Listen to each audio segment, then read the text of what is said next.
Ngaku asli Palembang, asal-usul Rosmini emak-emak viral paksa minta sedekah di Sukabumi terungkap.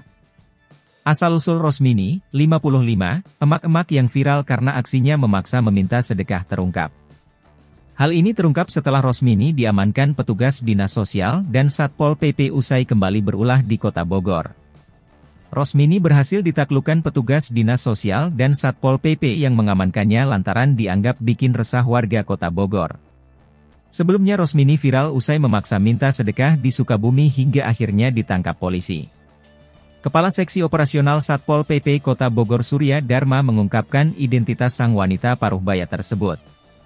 Setelah dilakukan penelusuran oleh petugas, ibu tersebut mengaku berasal dari Palembang dan sempat tinggal di Bandung, Jawa Barat. Rosmini mengaku tidak memiliki tempat tinggal tetap.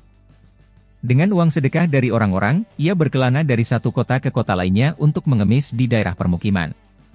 Soal alasannya hidup di jalanan, Rosmini juga mengaku memiliki persoalan pribadi dan keluarga yang sangat berat. Faktor persoalan pribadi dan keluarga itu pula yang diduga menjadi penyebab Rosmini mudah naik pitam apabila masyarakat menolak memberikan sedekah. Ia pun menangis saat menceritakan kerap diusir warga saat minta sedekah karena dirinya viral. Berdasarkan keterangan di KTP di kolom pekerjaan, Rosmini berprofesi mengurus rumah tangga. Perempuan kelahiran September 1968 itu berstatus kawin. Ia mengaku memiliki suami dan juga anak yang tinggal di Bandung. Ternyata ada alasan kenapa ia tidak mau pulang ke rumahnya.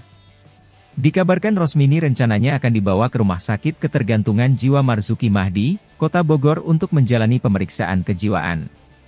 Sambil menunggu hasil identifikasi, Dinsos Kota Bogor akan berusaha menghubungi keluarga Rosmini yang berada di Palembang maupun Bandung.